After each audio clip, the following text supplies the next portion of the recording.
갈수록 복음 설교가 교회에서 희귀해져 간다는 이야기를 참 여러 번 들었습니다. 예수 그리스도가 뼈대가 되는 설교로서 우리가 믿는 하나님, 그리고 우리가 전해야 하는 그 예수님이 어떤 분이신가가 선포되는 설교가 잘 없다는 것입니다. 사실 제가 하는 설교만 보더라도 또 한번 돌아보니까 복음 자체를 다루는 설교가 참 그다지 많지는 않았던 것 같습니다. 항상 신경을 쓰는데 참 잘 담아내지 못하는구나라는 생각이 들었습니다. 사도들이 전하는 설교는 늘 복음이었습니다. 특히 그 시대는 성도들과 교회가 막 세워지기 시작하던 시대였기 때문에 무엇보다 복음을 선포하는 것이 다른 그 어떤 가르침보다 우선되어져야 했습니다. 그렇게 우리는 성경에 나타나 있는 그렇게 많지는 않더라도 사도들의 가르침이나 사도들의 설교를 직접적인 그 내용들을 보면서 우리가 복음이 무엇인지, 또 우리가 믿고 전해야 하는 예수님이 어떤 분이신지를 그들의 설교를 통하여서 우리가 잘 배울 수 있습니다. 아주 모범적인 복음 설교라고 할 수 있습니다. 그리고 또 하나 우리가 사도들의 설교를 주목해야 하는 이유는 교회가 바로 그 사도들의 가르침 위에 세워졌기 때문입니다. 사도들이 가르친 교리, 사도들이 전한 복음 위에 세워진 것이 오늘날 우리 교회이기 때문에 우리 역시 이 가르침에 주목하고 이 가르침을 기억하고 또 확신하고 전파할 때에 오늘 우리의 교회가 교회답게 더욱 든든하게 세워질 수 있습니다. 오늘 베드로의 설교를 통하여서 다시 한번 복음을 되새기고 또 복음 앞에서 우리 자신을 돌아보는 시간이 되기를 바랍니다. 오늘 본문은 베드로가 오순절을 지키러 예루살렘으로 모여든 수많은 사람들에게 이 설교를 했던 내용입니다. 이들은 현재 오순절 성령 강림으로 인하여서 성령을 받은 자들이 방언으로 세계 각지의 언어로 하나님의 큰 일을 말하는 것을 듣고는 아주 충격을 받고 또 놀라 있습니다. 베드로는 이들에게 우리가 지난주에 살핀 대로 먼저는 오순절 성령 강림 사건에 대하여서 요엘 선지자의 그 예언을 따라서 그 강림 사건이 어떤 의미인지를 먼저 설명을 합니다. 그리고 오늘 본문에서 이제 본격적으로 설교를 시작하는데 오직 예수님에 관한 그 내용으로 설교를 각각 채우고 있습니다. 먼저 22절을 보시면 우리 22절을 한번 같이 읽어보도록 하겠습니다. 22절입니다. 시작.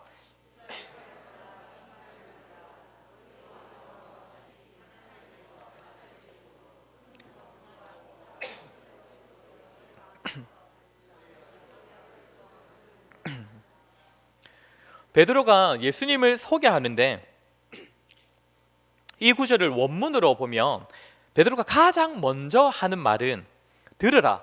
그 뒤에 바로 나사렛 예수, 하나님께서 증거하신 사람입니다.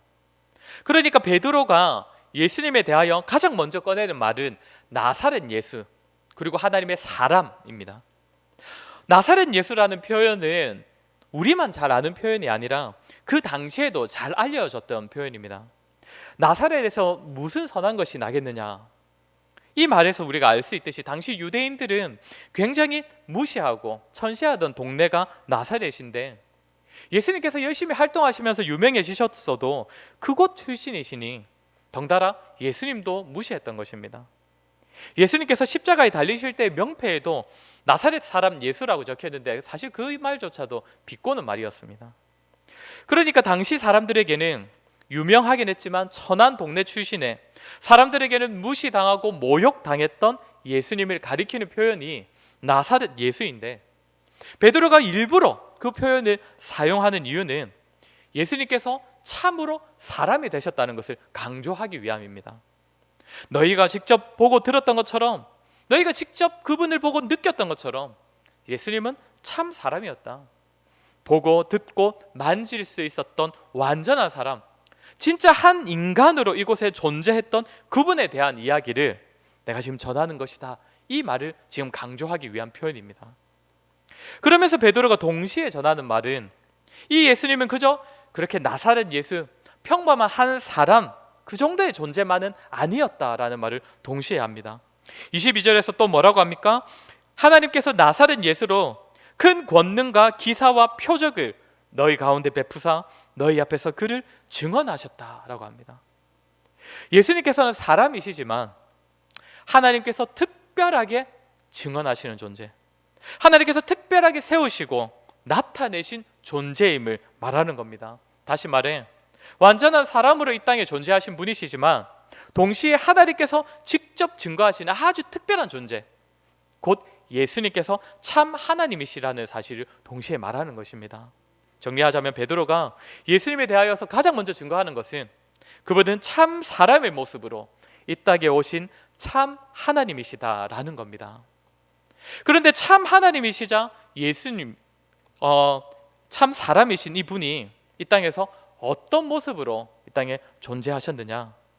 22절을 보면 예수님이 하나님이심을 드러내고자 큰 권능과 기사와 표적을 행한 존재가 누구라고 되어 있습니까? 여기 이 문장을 한번 잘 보시면 주어가 누구입니까? 성부 하나님입니다. 성부 하나님. 예수님께서 스스로의 능력과 힘으로 기적을 베푸시면서 자기 자신이 하나님이심을 드러내신 것이 아니라 아버지 하나님께서 예수님을 증거해 주셨다는 겁니다. 다시 말해 예수님께서 사람이 되실 때에 얼마나 철저하게 사람이 되셨냐면 스스로는 하나님이심을 드러낼 수 없을 만큼 오직 아버지 하나님의 증거를 받으셔야 하는 정도로 완전히 낮아지신 사람이 되셨다는 겁니다. 자신의 능력을 스스로 다 제한하시고 오직 하나님의 증거에, 하나님의 증언에 자신을 다 맡기셨다는 겁니다. 사람들은 그렇게 생각합니다. 예수님께서 이 땅에 오셔서 참 많은 이적과 기적을 행하셨는데 예수님도 어차피 하나님이시니 그가 가지신 능력으로 이 땅에서 많은 표적을 행하시고 기사를 행하신 것이다. 예수님 자신의 신적 능력으로 그런 것들을 다 당연히 감당할 수 있지 않겠느냐. 그러나 베드로는 물론 그렇게도 말할 수 있겠지만 베드로는 정확하게 가르침을 줍니다. 예수님께서 행하셨던 그 모든 기적과 권능은 예수님 스스로가 아니라 아버지 하나님께서 사람이 되신 예수님을 하나님이시라고 증거하시기 위하여서 아버지 하나님께서 베풀어 주신 것이다 라고 합니다. 예수님께서는 하나님으로서의 능력도 다 가지고 계시지만 이 땅에서 오셨을 때에도 여전히 하나님이셨지만 하나님으로서 가지신 능력과 그 본성을 전혀 사용하지 않으시고 오직 하나님 아버지의 증언에만 자신을 맡겨야 할 정도로 철저히 자신을 낮추셔서 완전한 사람의 모습으로 이 땅에 존재하셨다는 것입니다. 사람의 몸을 입은 하나님이신 예수님께서 이 땅에 계시는 동안에는 하나님 없으면 아무것도 할 수 없는 존재로 살아가셨다는 겁니다. 그분도 하나님이시지만 하나님 없으면 안 되는 존재로. 무슨 말입니까? 정말 우리와 똑같아지셨다는 겁니다. 하나님 없이는 아무것도 아닌 존재, 능력이 있는 것 같지만 사실상 아무것도 할 수 없고 많은 것 가진 것 같지만 사실상 아무것도 가진 것 없는 그런 존재, 예수님께서도 바로 그런 연약한 한 인간이 되셨다는 것입니다. 왜 그러셔야 했습니까? 왜 우리와 같이 그 연약함을 지니셔야 했습니까? 먼저는 철저하게 아버지를 의지하는 모습을 보이시기 위해서입니다. 사람은 본성적으로 철저히 하나님을 의존해야 하는 존재라는 그 사실을 우리 예수님께서 몸소 보여주신 것입니다. 예수님께서 먼저 자기 자신을 의지하지 않고 스스로가 가진 힘으로는 자신을 전혀 나타내지 않으시고 오직 아버지 하나님의 도우심으로 이 땅을 살아가시고 자신을 드러내셨습니다. 예수님 자신의 능력으로도 수많은 이적과 기사를 베푸실 수 있으셨지만 그것조차 아버지의 능력을 의지하셨습니다. 예수님께서 참 사람의 몸을 입으셨기에 아버지 하나님 없으면 아무것도 아닌 그런 사람이라는 존재가 되셨기에 예수님께서 사람이 어떤 존재인지, 사람은 철저히 하나님만을 의지하며 그분께 의존적인 존재로 살아가야 한다는 것을 드러내신 것입니다. 그리고 또 하나, 참 하나님이신 예수님께서 우리와 같은 사람이 되셨다는 사실이 드러내는 또 하나의 의미가 있습니다. 그것은 예수님께서 참 사람이 되시고 우리와 똑같은 존재가 되셔서 우리가 가진 그 한계와 연약함, 그것을 그대로 다 안고 이 땅을 살아가셨기 때문에 우리를 너무나 잘 아신다는 것입니다. 우리가 지닌 한계, 우리가 이 땅에서 느끼는 고통, 어려움, 연약함, 슬픔까지 다 아시고 철저히 아신다는 것입니다. 그렇게 히브리서 기자가 뭐라 합니까? 4장 15절에서 우리에게 있는 대제사장은 우리의 연약함을 동정하지 못하실 리가 아니요 모든 일에 우리와 똑같이 시험을 받으시니다 라고 고백합니다. 우리가 처한 상황, 그에 따르는 고통, 어려움, 한계들, 예수님께서도 사람이 되셔서 그런 것들을 다 경험하셨기에 그분이 우리를 잘 아시되 특별히 우리의 연약함을 잘 아신다고 합니다. 그렇게 우리는 그 예수님을 보면서 우리 역시 하나님께만 맡기고 의존하고 도움을 구하고 의지하는 자가 되어야 한다는 사실과 동시에 우리의 연약함을 너무나 잘 아시는 분께서 아버지의 우편에 계시기에 우리가 그 하나님만을 의지할 때에 우리에게 가장 필요하고 합당한 도움을 베푸실 수 있는 분이심을 확신할 수 있는 것입니다. 예수님께서는 하나님이시지만 철저히 아버지 하나님만을 의지함으로써 우리 아버지 하나님은 우리가 기도하고 의지하고 모든 것을 전적으로 맡길 만한 분이심을 직접 보여주셨습니다. 또한 하나님께서 우리가 의지할 만한 분이시라고 하더라도, 그런 능력을 가지신 분이라고 하더라도 만약에 그분이 우리를 잘 모르는 분이시라면 우리가 사실상 전적으로 믿고 다 맡겨드릴 수가 없을 것인데, 예수님께서 우리를 너무 잘 아십니다. 우리의 연약함과 아픔과 한계를 다 아십니다. 그분이 우리의 중보자가 되십니다. 참 하나님이시지만 참 사람으로 오신 예수님을 보면서 이제 우리는 전적으로 하나님만을 의지하고 하나님께 맡기며 살아갈 수 있고 또 그렇게 살아가야 하는 자임을 배울 수가 있습니다. 사랑하는 성도 여러분, 우리 모두가 이런 예수님을 본받아 살아갈 수 있기를 간절히 소원합니다. 여전히 우리 삶에는 참 우리가 의지할 만한 것들이 너무나 많지 않습니까? 우리가 의지하고 있는 것들이 너무나 많습니다. 하나님보다 더 매달리고 더 의존하고, 내가 기도는 포기하더라도 내가 가진 이것만은 포기할 수 없다고 할 만한 그런 것들 우리도 다 가지고 있지 않습니까?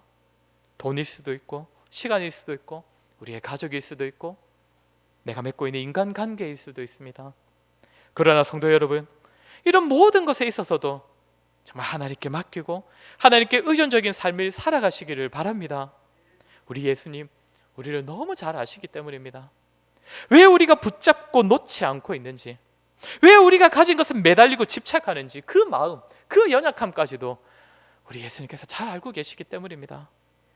당장 내가 목을 메고 있는 그것이 없으면 내가 행복하지 못할 것 같고, 내가 죽을 것 같고, 내가 존재하는 의미가 상실될 것 같아서 나의 마음의 공허함을 채우려고 그 세상의 것들을 좇고 여전히 매달리고 있는 그런 우리의 연약함과 한계를 우리 예수님께서 너무나 잘 알고 계십니다.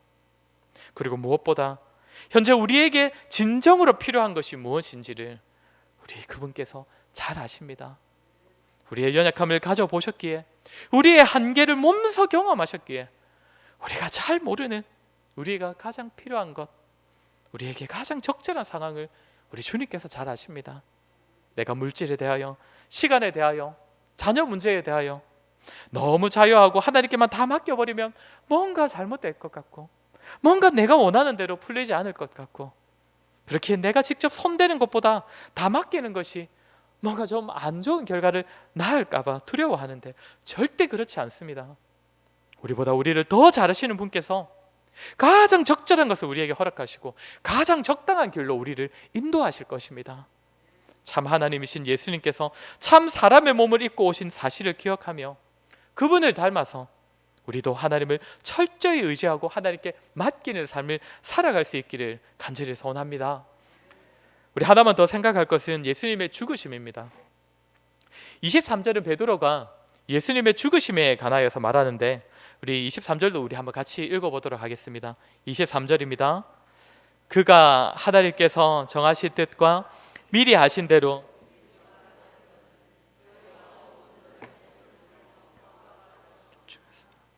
예수님의 죽음에 대하여 무엇이라고 합니까? 하나님께서 정하신 대로, 미리 아신 대로 내준 바 되었다라고 합니다.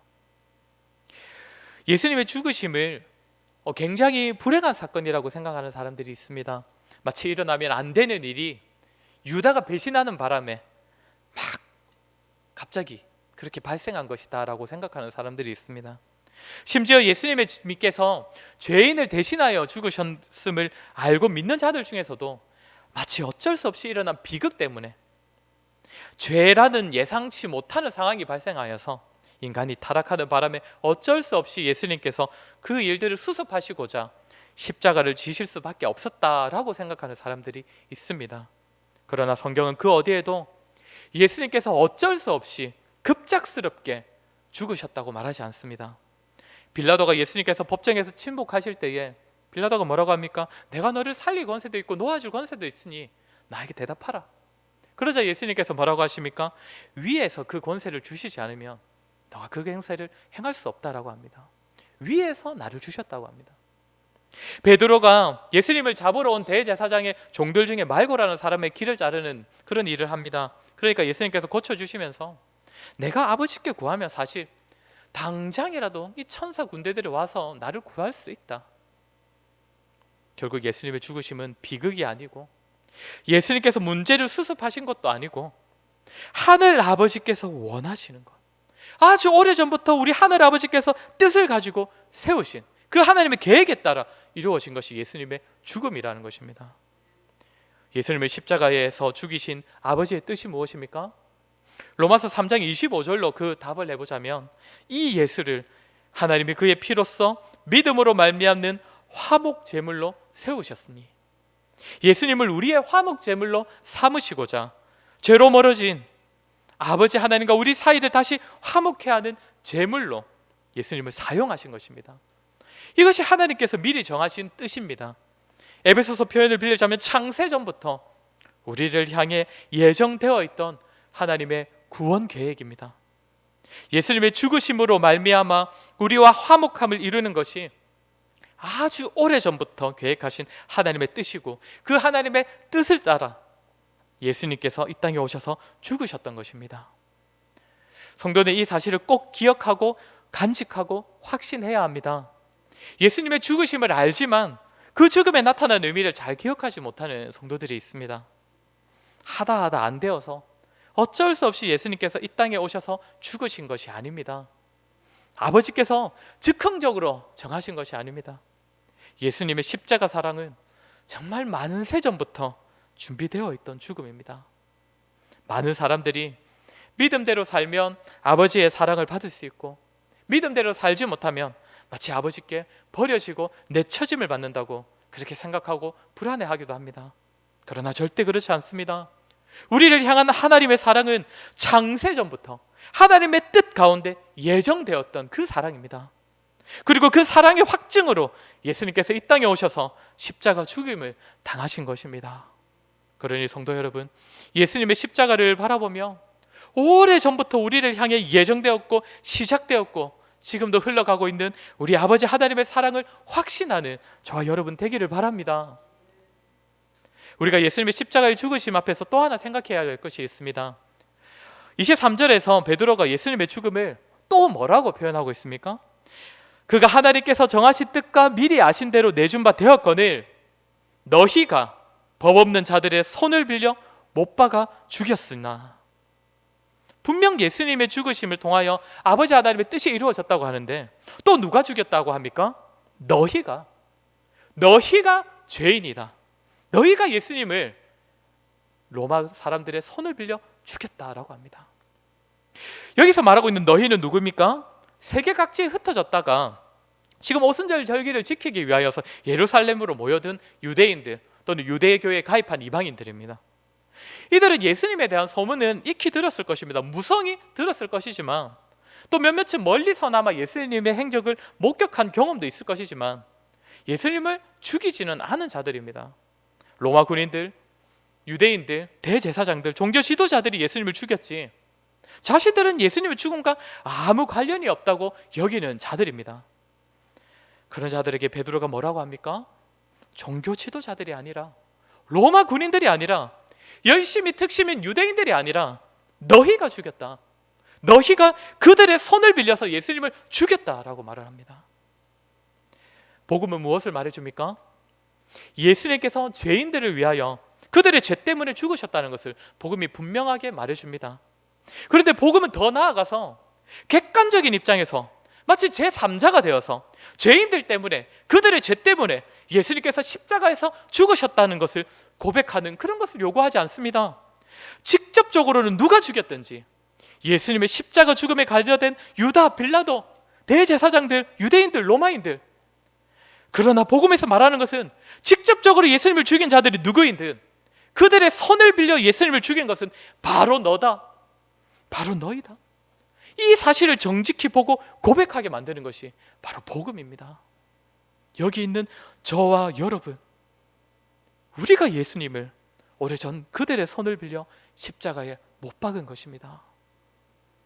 사랑하는 성도 여러분, 예수님을 내가 십자가에 못 박아 죽였다는 그런 마음 품고 계십니까? 예수님은 죄인 때문에, 죄인들의 죄 때문에 죽으셨다, 그런 지식에 따르는 고백이 아니라 내가 예수님을 죽였다, 내가 죄인이고 나의 죄 때문에 내가 예수님을 십자가에 못 박았다. 여러분, 이 고백하고 계십니까? 우리는 우리가 2000년 전으로 돌아가더라도 법정 앞에 서 있는 예수님을 변호하지 못합니다. 그 예수님을 보면서 다른 사람들에게 이 예수님은 죄가 없으니 십자가에 못 박지 마십시오, 이 예수님은 하나님의 아들이시니 여러분도 당장 믿고 받아들이십시오, 그렇게 말할 수 없습니다. 우리의 죄를 위하여, 우리의 구원을 위하여 하나님 아버지께서 오래전부터 정하신 유일한 뜻은, 유일한 구원 방법은 예수님의 십자가 죽음이기 때문에 오히려 우리가 그 현장에 있더라도 우리가 우리의 손에 망치를 들고 못을 들고 예수님의 십자가에 못 박아 돌아가시게 해야 하는 더러운 타락한 죄인이 저와 여러분이기 때문입니다. 예수님의 십자가는 우리를 향한 아버지 하나님의 사랑을 드러내면서 동시에 우리의 엄청난 죄를, 우리의 더러운 죄를 드러내줍니다. 사랑하는 성도 여러분, 갈수록 교회와 성도들이 죄에 대한 진단을 받으려고 하지 않는다 합니다. 하나님의 무한한 사랑을 받고 있지만, 정말 값없는 사랑을 받고 있지만, 그런 사랑에도 불구하고 여전히 죄인된 그런 자신을 바라보면서 해통해하지 않습니다. 우리의 죄 때문에, 우리 때문에 예수님께서 십자가에 죽으셨는데, 내가 그분을 십자가에 못 박았는데 그것을 믿는다면서도 여전히 죄 가운데 살아가는 자신을 보면서 안타까워하지 않고 울부짖지 않습니다.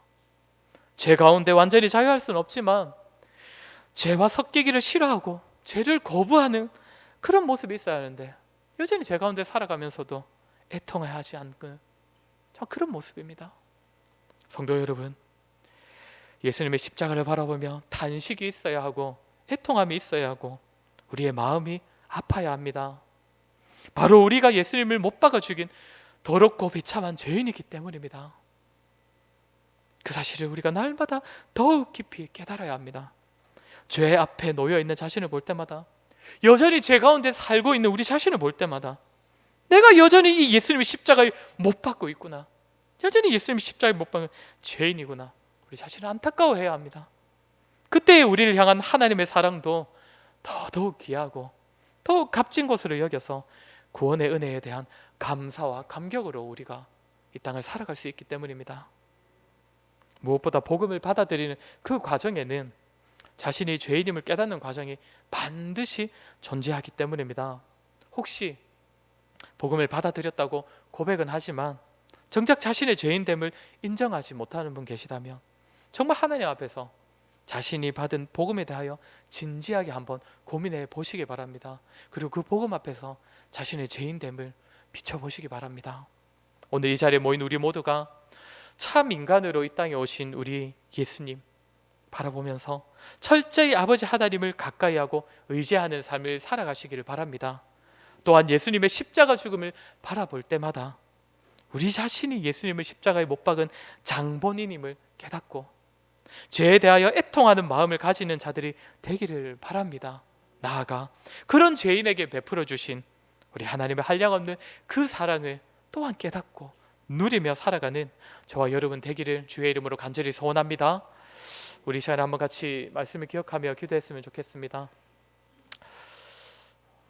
정말 우리가 예수님을 기억하면서 하나님이시지만 철저히 아버지 하나님을 의지하며 살아가셨던 그 예수님의 모습을 기억하며 우리 역시도 우리의 연약함, 우리의 완악함, 우리의 한계들, 우리의 부족함들, 이 모든 것들을 정말 아버지 하나님께 맡기며 살아갈 수 있는 우리가 되게 해달라고 기도했으면 좋겠습니다.